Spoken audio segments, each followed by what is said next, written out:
How's it going, everyone? It's Kay here, and today we are going to take a look at the Master Grade Ball Verka. The RB79 ball was originally designed by the renowned mecha designer Kunio Okawara and reimagined by Hajime Katoki in this Master Grade version. It is a fantastic blend of a simple design with modern high-quality engineering rivaling even today's Master Grades. A little backstory for the ball: during the One-Year War, the Earth Federation was getting trounced by Zeon and their Zakus. The gyms weren't being made fast enough, and the Gundam prototype was too expensive to be mass-produced. So they created the ball to hold the line until Earth Federation's mass-produced mobile suits were rolled out. Let's talk about the build. Out of the box, it comes with 6 runners. You also get a wire and 2 small metal pistons. It also comes with stickers and dry transfers. I am surprised that the F runner is rubber instead of the usual polycap, but it's mainly because the arm coverings are going to be moving around a lot.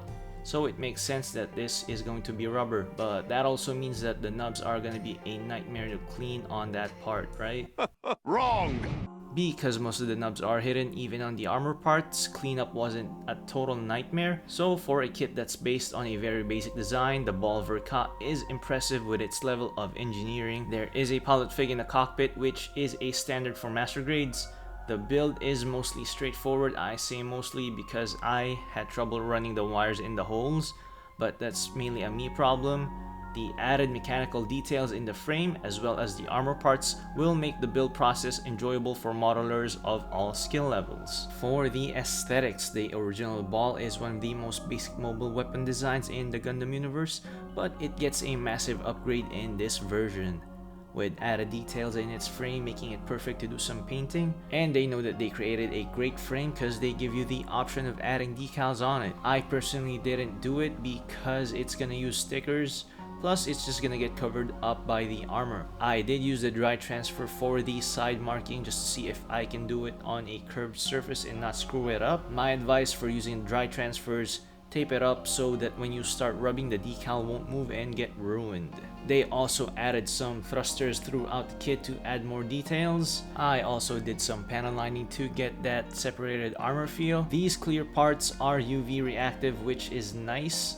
And surprisingly, the white sections are also reactive to UV light. Now for the articulation, the arms are on a ball joint so it can swivel and rotate around. The elbows are hinged and can move both of the arms, but the arms can also move independently. The wrists can move up and down. The individual claw sections can also move up and down, so you can pose it like it's gripping onto something. The thrusters on the back can swivel around. These tiny thrusters up top can also move up and down. There is a thruster underneath, but it can't really move around. So there isn't really a lot to talk about in terms of articulation because it is just a ball with arms, but that doesn't mean that you can't just grab another Gunpla kit and get creative when posing with it. Moving on to its weapon and accessories. Yes, I said weapon because the ball is only equipped with a 180mm low recoil cannon attached on top of its body, which can swivel in 360 degrees as well as tilt up and down. It also comes with a hanger base stand which cradles the ball underneath.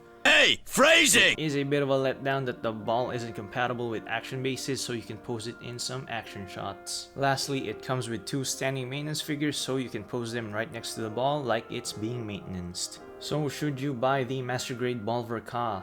My answer is yes. Retailing at only 25 USD makes it a really cheap Master Grade. The Ball Verka is a fantastic rendition of the RB79 ball. It's also a good balance between the nostalgic and simple balls seen in the animes, mixed with modern Gunpla design and engineering. While not the most posable kit, its unique look, high level of detail, and fantastic engineering makes it have a ton of custom painting potential. And with that, I hope you guys found this review helpful. If I missed anything, comment it down below and let me know. And if you already own this kit, let me know what you think about it. Hope you guys have a fantastic new year, and I'll talk to you all later.